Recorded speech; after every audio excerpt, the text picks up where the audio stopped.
Okay. నమస్తే. మనం August month రాశి ఫలాల గురించి చెప్పుకుందాము. దానికి ముందుగా రాశి ఫలాలు చెప్పుకునే ముందుగా ఆగస్టు మంత్ యొక్క విశిష్టత మనం తెలుసుకుందాం. ఈ మంత్ గనక మనం చూసుకుంటే ఆగస్టు మంత్ శ్రావణ మాస శుక్లపక్ష అష్టమితో స్టార్ట్ అవుతుంది. భాద్రపద మాసం శుక్లపక్ష సప్తమితో క్లోజ్ అవుతుంది. టోటల్‌గా 31 రోజులున్నాయి. ఈ 31 రోజుల ఆగస్టు మంత్‌లో మనం చూసుకుంటే ఎన్నో పండగలు, పర్వదినాలు, విశేషాలతో కూడుకొని ఉంటుందనమాట. ఇందులో ముఖ్యంగా మనం జరుపుకోవాల్సిన పండగ మనందరికీ బాగా నచ్చిన పండగ అది వరమహాలక్ష్మి వ్రతం. ఇది ఆగస్టు 8న ఉంటుంది. అలానే ఆగస్టు 9థ్ కూడాను మనకి గాయత్రి మాత జన్మించిన రోజు. ఆ రోజు రాఖీ పండగ. 2 పండగలు ఒకే రోజు ఉన్నాయి. చక్కగా ఆధ్యాత్మికంగా ఉండండి. అన్నాదమ్ముల యొక్క అనుబంధాన్ని పెంపొందించే పండుగ రాఖీ పండుగ. చక్కగా సెలబ్రేట్ చేసుకోవాలని చెప్పేసి నేను కోరుకుంటున్నాను. ఇంతే గాకుండా 16వ తారీఖు గనక మనం చూసుకుంటే 16వ తారీఖున మనం చూసుకుంటే శ్రీకృష్ణ జన్మాష్టమి ఉంది. మనకి శాస్త్రాల్లో ఏం చెప్తారంటే, అశేష దుఃఖ శాంత్యర్థం లక్ష్మీనారాయణం భజే అని చెప్తారు. ఎన్నో దుఃఖాలు, ఎన్నో ఆటంకాలు మన చుట్టూ ఉన్నప్పుడు మనం లక్ష్మీనారాయణని గనుక ప్రార్థిస్తే, ఆ దుఃఖాలన్నీ తగ్గిపోతాయి అని చెప్తూ ఉంటారు. కాబట్టి శ్రీకృష్ణ జన్మాష్టమి ఖచ్చితంగా సెలబ్రేట్ చేసుకుందాం. మనకి లాస్ట్ అండ్ మోస్ట్ ఇంపార్టెంట్ గనుక చూసుకుంటే 27వ తారీఖు వినాయక చవితి మనకుంది. మనకి ఎంతో ఇష్టమైన వినాయకుడిని మనం ఎప్పుడు ప్రార్థించుకుంటూ ఉంటాం. ప్రతి పండగకు ముందు, ప్రతి శుభకార్యానికి ముందు మనం పూజ చేస్తూ ఉంటాం అనమాట. సిద్ధి, బుద్ధి ప్రదాత అని మనకి చెప్తూ ఉంటారు. అంటే మనం ఏదైనా గనక పని చేస్తే ఆటంకాలు లేకుండా ఆ పని టక్కన కంప్లీట్ అయ్యి మనకి సిద్ధి రావాలి. అలానే మన జీవితంలో చేసే చాలా చాలా మిస్టేక్‌లన్నీ రాంగ్ డెసిషన్ వల్ల తీసుకుంటాం. అంటే బుద్ధి మనకు సరిగ్గా పనికి చేయకపోవటంతోటి. ఎప్పుడైతే మనం వినాయకుడిని పూజిస్తామో మన ఇంట్యూషన్ పవర్ చాలా స్ట్రాంగ్‌గా ఉంటుంది. మన క్రియేటివ్ పవర్ చాలా స్ట్రాంగ్‌గా ఉంటుంది. బుద్ధి వికసిస్తుంటుంది. అందుకని సిద్ధి, బుద్ధి మనకు కావాలనుకున్నప్పుడు వినాయకుడిని ఖచ్చితంగా ఆ రోజు కూడా సెలబ్రేట్ చేసుకుందాం. సో, మనకి ఈ రాశి ప్రతి ఒక్కళ్ళు కూడాను ఎలాంటి రాశి వాళ్ళైనా గానీ ఈ యొక్క పండుగలను తప్పకుండా ప్రతి ఒక్కళ్ళు ఆచరించి మీ మీ జన్మ జాతకంలో ఉన్న గ్రహదోషం పోవాలని, అలానే మీకు అష్టైశ్వర్యాలు, భోగభాగ్యాలు ఈ పండగ రోజుల్లో మీకు అద్భుతంగా రావాలని జెప్పేసి కోరుకుంటున్నాను. మనం ధనుసు రాశి యొక్క ఫలితాలు గనక చూసుకుంటే ఆగస్టు మంత్లో ఎలా ఉందో చూద్దాం. ముందుగా ధనుసు రాశి గనుక మనం గమనించుకుంటే వీళ్ళకి ఆహ్, అర్ధాష్టమ శని స్టార్ట్ అయింది. ఇది నా యొక్క రాశి ఫలాలు ఉగాది రాశి ఫలాల్లో గూడా మీ అందరికి చెప్పడం జరిగింది. ఎవరైనా గనక మిస్ అయ్యి ఉంటే ఖచ్చితంగా దాన్ని ఇంకొకసారి ఇదే ఛానెల్‌లో అవైలబిలిటీలో ఉంది చూడండి. ధనుసు రాశి వాళ్ళకి గనక చూసుకుంటే అర్ధాష్టమ శని 2.5 సంవత్సరం ఉండబోతుంది. అయితే ఫస్ట్ ఇయర్ గురువు యొక్క ప్రభావం చేత ఈ యొక్క ధన ప్రవాహం గాని కొన్ని విషయాల్లో ఆ ప్రభావం అంత ఎక్కువగా ఉండదు. అయితే ధనుసు రాశి వాళ్ళ ఇంట్లో గనక మీకెవరికైనా సరే కుంభరాశి, మీనరాశి, మేషరాశి ఉన్నా, లేదంటే సింహరాశి వాళ్ళు మీతో పాటు మీ ఇంట్లో కుటుంబ సభ్యులుగా ఉన్నా, కుటుంబంలో ఇంకా ప్రాబ్లమ్స్ ఎక్కువ వచ్చే అవకాశం ఎక్కువగా ఉంది. ఖచ్చితంగా ఒకసారి అందరూ ఫ్యామిలీ మెంబర్స్ ఇది చెక్ చేసుకోవాల్సిన అవసరం ఎంతైనా ఉంది. తర్వాత తగిన విధంగా జాగ్రత్తలు తీసుకోవాల్సిన అవసరం ఎంతైనా ఉంది.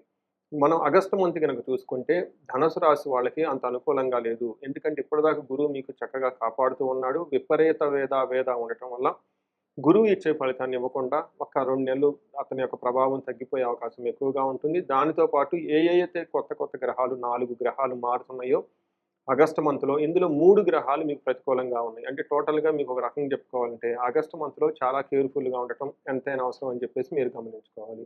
ఇందులో మనం గనక చూసుకుంటే ధనుసు రాశి వాళ్ళకి నక్షత్రాలు చూసుకుంటే ఇందులో మూల 1, 2, 3, 4 పాదాలు. తర్వాత పూర్వాషాఢ 1, 2, 3, 4 పాదాలు. ఉత్తరాషాఢ ఫస్ట్ పాదం అంతా మనకి ధనుసు రాశిలో ఉంటాయని గమనించాలి. ప్లానెట్ ట్రాన్సిట్ గనక మనం చూస్తే ఏమని చెప్తారంటే ఇందులో ఫస్ట్ వచ్చేటప్పటికి శుక్రుడు మనకి మిథున రాశిలోకి 26వ తారీఖున మూవ్ అవుతున్నాడు. 22వ తారీఖు జులైన కర్కాటక రాశిలోకి బుధుడు మూవ్ అవుతున్నాడు. సింహ రాశిలోకి గనక చూసుకుంటే సూర్యుడు ఆగస్టు 17వ తారీఖు మూవ్ అవుతున్నాడు. లాస్ట్‌లి కన్య రాశిలోకి గనక చూసుకుంటే కుజుడు 28 జులై 28న మూవ్ అవుతూ ఉన్నారు. ఈ యొక్క గ్రహస్థితి మార్పు వల్ల గనక మనం చూసుకుంటే సూక్ష్మ గోచారము, లఘు గోచరం అన్న కాన్సెప్ట్‌లో గనక మనం చూసుకుంటే అంటే న్యూస్ ఆహ్, న్యూస్‌లో ముఖ్యాంశాల్లాగా మనకి బుల్లెట్ పాయింట్స్ లాగా హోల్ మంత్ ఎలా ఉండబోతుందో గనక చూసుకుంటే ద్వేషాం శుచిం పుత్రార్థ లాభమత్ యువత జనబాధ అని మనకు చెప్తూ ఉంటారు సంస్కృతంలో. దీనికి ఇంగ్లీష్‌లో ఏం చెప్తారంటే hatred, sorrow trouble through young men or women and there will be gain from the children and from the wealth అని మనకు చెప్తూ ఉంటారు ఇంగ్లీష్‌లో. సో, మనం గనక డీటెయిల్స్ గనక మనం చూసుకుంటే వీళ్ళకి సూర్యుడు 9వ ఇంట్లో ఉండటం వల్ల అంత మంచి రిజల్ట్ అయితే ఇవ్వడు అని మనం తెలుసుకోవాలి. 9వ ఇంట్లో సూర్యుడిని గనక చూసుకుంటే మనకి తండ్రికి సంబంధించిన వ్యవహారాలు కొంచెం ఇబ్బంది పడే అవకాశం ఎక్కువగా ఉంటుంది.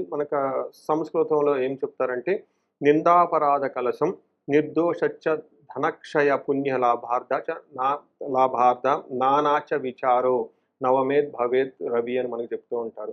రవి గనుక 9వ స్థానంలో ఉంటే నిందాపరాధంలో అంటే మీరు ఎలాంటి తప్పు లేకపోయినా గానీ మిమ్మల్ని బ్లేమ్ చేసేవాళ్ళు మీ చుట్టూ ఉండే అవకాశం ఎక్కువగా ఉంటుంది. మీరు నిర్దోషి అంటే మీరు ఎలాంటి తప్పు చేయరు. అయినా గానీ మీకు గొడవలు పడే అవకాశం ఎక్కువగా ఉంటుంది. అంతేకాకుండా ధనక్షయ పుణ్య లాభార్థ అంటే మీరు ఏదైనా గనక ధనం ఉంటే ఆ ధనం కోల్పోయే అవకాశం ఎక్కువగా ఉంటుంది. పుణ్య లాభార్థ విచారచ్చ అని మనకు చెప్తూ ఉంటారు. అంటే ఏదైనా గనక మంచి ఉద్దేశంతో ఒక పనులు గనక చేపడితే ఇవన్నీ కోల్పోయే అవకాశం ఎక్కువగా ఉంటుంది. ఈ ప్రకారంగా 9వ ఇంట్లో గనక సూర్యుడు ఉండవటం వల్ల కొంచెం ఇబ్బందులు పడే అవకాశం ఎక్కువగా ఉంది. జాగ్రత్తగా ఉండాలి. అయితే ఓవరాల్‌గా మంచయితే సూర్యుడు చేస్తాడు. ఎందుకంటే మూడో ఇంట్లో దృష్టి ఉండటంతోటి మీలో ఉన్న ధైర్యము, కాన్ఫిడెన్స్, శక్తి ఇవన్నీ చాలా చాలా స్ట్రాంగ్‌గా ఉండే అవకాశం ఎక్కువగా ఉంది. ఇంకొక ముఖ్యమైన విషయం ఏమంటే మీకు 10వ ఇంట్లో కుజుడు ఉన్నారండి. కుజుడు 10వ ఇంట్లో ఉండటం అగైన్ అంత మంచిది కాదు అని చెప్తారు. ఉద్యోగంలో కొంచెం ట్రబుల్సమ్‌గా ఉండే అవకాశం ఎక్కువగా ఉంటుంది. మనకి మహర్షులు సంస్కృతంలో ఏం చెప్తారంటే నిత్య క్లేశ సదా వ్యాధి, సదా దుర్బలం, సదా భోజన దుర్బలం, సదా సంచార ఉద్యోగం అని మనకు చెప్తూ ఉంటారు. అంటే నిత్య క్లేశం ఎప్పుడు ఏదో ఒక ఫైటింగ్ జరిగే అవకాశం ఎక్కువగా ఉంటుంది. ఎప్పుడు కొంచెం హెల్త్ కాంప్లికేషన్స్ ఫేస్ చేసే అవకాశం ఎక్కువగా ఉంటుంది. సదా భోజన దుర్బలం అంటే మీకు టయానికి భోజనం చేయకుండా ఇబ్బంది పడే అవకాశం కూడా ఎక్కువగా ఉంటుంది. దానితో పాటు సదా సంచార ఉద్యోగం, ఉద్యోగంలో మీరు కొంచెం ఏమంటారు ఎడతెరిపి లేకుండా అటు ఇటు ఉరుకులు పరుగులు పెడుతూ హడావుడిగా స్థిమితం లేకుండా పని చేయాల్సి వచ్చిన పరిస్థితి ఏదో వచ్చే అవకాశం ఎక్కువగా ఉంది. ఇది దృష్టిలో పెట్టుకోండి. కొంచెం అటెన్షన్‌గా ఎక్కువగా పే చేయండి. దీనితో పాటు మీకు ఆహ్, ధనాన్ని కోల్పోయే అవకాశం ఎక్కువగా ఉంటుంది. వ్యాధులొచ్చే అవకాశం ఎక్కువగా ఉంటుంది. మీరు ఫ్యామిలీ మెంబర్స్‌తో కొంచెం సెపరేట్ అయ్యే ఛాన్సెస్ కూడా ఈ మంత్‌లో ఎక్కువగా ఉంటుంది. కొంచెం గమనించుకోవాలి. అయితే ఇప్పటిదాకా మనం సూర్యుడిని చూసాము, కుజుడిని చూసాము. నెక్స్ట్ శుక్రుడిని గనుక చూస్తుంటే శుక్రుడు కూడా మీకు 7థ్ హౌస్‌లో ఉండి అంత మంచి చేయటం లేదని గమనించుకోవాలి. శుక్రుడు 7థ్ హౌస్‌లో ఉండటంతో మనకేం చెప్తారంటే అప్పటిదాకా మీకు వినయంగా, విధేయతగా లేకుంటే మీతో మంచిగా, ప్రేమగా ఉన్నవాళ్ళు కాస్త మీకు ఎదురు తిరిగి మిమ్మల్ని క్వెషన్ చేసే అవకాశం ఎక్కువగా ఉంటుంది.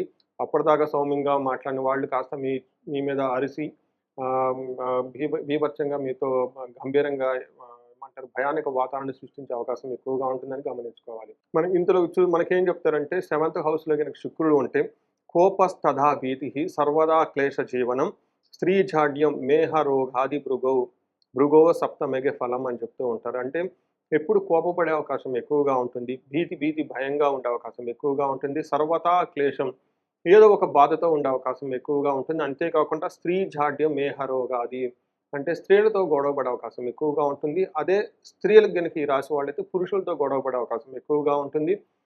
మేహ రోగాది అంటే బీపీ, టీబీ, షుగర్ లాంటివి ఇవన్నీ వచ్చే అవకాశం ఎక్కువగా ఉంటుంది. కొంచెం హెల్త్ విషయంలో జాగ్రత్తగా ఉండటం ఎంతైనా ముఖ్యం. దీనితో పాటు ఫస్ట్ హౌస్‌లో శుక్రుని యొక్క దృష్టి ఉండటంతోటి లవ్ విషయంలో, రొమాన్స్ విషయంలో, తర్వాత లవ్ ట్రిప్స్, ప్లేజర్స్ ఇలాంటివన్నీ వాటిలైతే చక్కగా ఉండే అవకాశం ఎక్కువగా ఉంటుంది. చూసారు కదా! మేజర్‌గా ఉండే గ్రహాలన్నీ మీకు అనుకూలంగా లేకపోవటంతోటి కొంచెం ఇబ్బంది పడే అవకాశం ఎక్కువగా ఉంటుంది. కొంచెం జాగ్రత్తగా ఉండటం ఎంతైనా అవసరం ఈ రాశి వాళ్ళు.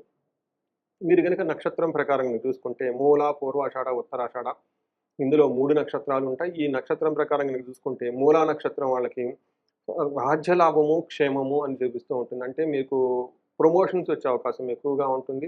క్షేమంగా ఉంటారు. ఓవరాల్‌గా ఎన్ని ఇబ్బందులున్నా గానీ, మీకు ఛాలెంజెస్ గనుక చూసుకుంటే రోగము, దరిద్రము, అతి భయము అని చూపిస్తుంది. ఇక్కడ ఫైనాన్షియల్‌గా క్రైసిస్ ఉండే అవకాశం ఎక్కువగా ఉంటుంది. మీరు ఊరికి భయపడే సిట్యుయేషన్ పరిస్థితులన్నీ మీ చుట్టూ ఉండే అవకాశం ఎక్కువగా ఉంటుంది. పూర్వాషాఢ నక్షత్రం గనుక చూసుకుంటే ఈళ్ళకి రాజ్యలాభం ఒక్కటి మాత్రం పాజిటివ్‌గా ఉండి అంటే మీరు చేస్తున్న బిజినెస్‌లో లేదంటే జాబ్‌లో ఒక ప్రమోషన్ అనుకోకుండా వచ్చే అవకాశం ఎక్కువగా ఉంటుంది. అంతేకాకుండా మీకు రోగము, అతి భయము, దరిద్రము 2 చూపిస్తుంది. ఫైనాన్షియల్ క్రైసిస్ తర్వాత ఓవర్‌గా భయపడే అవకాశం ఎక్కువగా ఉంటుంది. అతిగా రోగము, హెల్త్ కాంప్లికేషన్స్ కూడా ఉండే అవకాశం ఎక్కువగా ఉంది. ఫైనల్‌గా ఈ రాశిలో ఉత్తరాషాఢ నక్షత్రం గనక చూసుకుంటే వీళ్ళకి రాజ్యలాభము చూపిస్తుంది. రోగము, దరిద్రము, అతి భయము అనేవి ఛాలెంజెస్ చూపిస్తూ ఉంటుంది. అంటే మీరు ఓవర్ ఎక్సైటెడ్ అయ్యి ఓవర్‌గా ఏమీ లేని దానికి భయం పడే సిట్యుయేషన్స్ ఎక్కువగా ఉంటుందని గమనించుకోవాలి. ఫైనాన్షియల్ క్రైసిస్‌తో కూడా చాలా ఇబ్బంది పడే అవకాశం ఎక్కువగా ఉంటుంది. ఇంకా మనం గనక వీళ్ళకి లత్తా అని కూడా ఒక కాన్సెప్ట్ ప్రకారం గనక చూసుకుంటే సూర్యుడి వల్ల పూర్వాషాఢ, ఉత్తరాషాఢ నక్షత్రం వాళ్ళకి గాయాలయ్యే అవకాశం ఎక్కువగా ఉంది.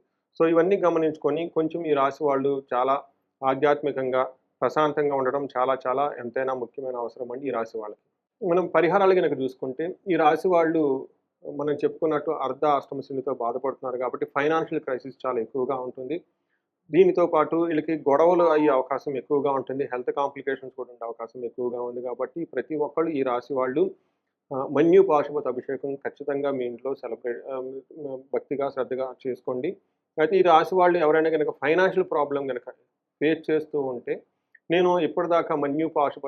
ఇప్పటిదాకా నేను మన్యు పాశుపత అభిషేకంతో పాటు ఈ రాశి వాళ్ళకి ఫైనాన్షియల్ ప్రాబ్లమ్స్ గనక ఎవరైనా గనక ఫేస్ చేస్తుంటే వీళ్ళకి కుబేర పాశుపత యోగం అని చెప్పేసి ఒక ఆహ్, కుబేర పాశుపత అభిషేకం అనేది ఒకటి ప్లాన్ చేశాను. ఇది సామూహికంగా చేయటం జరుగుతుంది. ఇప్పటిదాకా నేను 1-1 మాత్రమే చేసున్నాను. బిజినెస్ వాళ్ళకి తర్వాత ఎవరికైనా గనక ఫైనాన్షియల్ ప్రాబ్లమ్ ఫేస్ చేస్తుంటే వాళ్ళకి ఇళ్ళకెళ్ళి అక్కడ ఇళ్ళలో చేయటం జరిగింది. కొంతమందికి ఫారిన్‌లో ఉన్న వాళ్ళకి ఆన్‌లైన్‌లో కూడా ఇది చేయటం జరిగింది. అయితే ఈ ఫస్ట్ టైమ్ నేను సామూహికంగా చేద్దాము, అందరికి యూజ్ అయ్యేలాగా, ఉపయోగపడేలా అనే ఉద్దేశంతో సామూహికంగా ఈ అభిషేకం చేయటం పెడుతున్నాను. కుబేర పాశుపత అభిషేకం. ఇది ఫస్ట్ రోజు. రెండో రోజు వచ్చేటప్పటికి మహాలక్ష్మి విశేష హోమం గూడాను ప్లాన్ చేశాము. శీఘ్ర ధన ప్రాప్తి, శీఘ్రంగా మీకు ధనం రావటానికి, నష్టద్రవ్య ప్రాప్తి, మీరు గనక ఏదన్నా తెలిసి తెలక వేరే వాళ్ళని నమ్మి డబ్బు పోగొట్టుకున్న, ఆ డబ్బు మీకు తిరిగి రావటానికి, అసలు మీ దగ్గర లక్ష్మీ ప్రవాహమే లేదు, లక్ష్మీ ప్రవాహం మీకు రావటానికి, తర్వాత వచ్చిన ధనం మీ దగ్గర నిలబడి ఉండటానికి ఈ యొక్క మనం చూసుకుంటే కుబేర పాశుపత అభిషేకం, మహాలక్ష్మి విశేష హోమము ప్లాన్ చేశాం. ఇది ఆగస్టు 21, 22 తేదీల్లో ఉంటుంది. మీరు గనక ఈ రాశిలో వాళ్ళు ఎవరైనా గనక ఆర్థికంగా ఇబ్బందులు పడుతూ ఉంటే, ఇదొక మంచి అవకాశం అని చెప్పేసి నేను చెప్తున్నాను. దీన్ని సద్వినియోగం చేసుకోవాలని చెప్పేసి నేను కోరుకుంటున్నాను. అంతేగాకుండా ఇప్పటిదాకా చెప్పుకున్న మనకి వరలక్ష్మి మహావ్రతము, వినాయక చవితి, అలానే శ్రావణ శుక్రవారాలు, మంగళగౌరి వ్రతాలు అన్నీ ఇలాంటియన్నీ చక్కగా మీకు ఎన్ని వీలైతే అన్ని పండగలు ఆధ్యాత్మికంగా జరుపుకోవాలని చెప్పేసి నేను కోరుకుంటున్నాను. ఈ రాశి వాళ్ళకి అష్టైశ్వర్యాలు కలగాలని, భోగభాగ్యాలు కలగాలని చెప్పేసి, ఉన్నతంగా ఎదగాలని, కీర్తి ప్రతిష్టలు రావాలని చెప్పేసి నేను కోరుకుంటున్నాను. నమస్తే.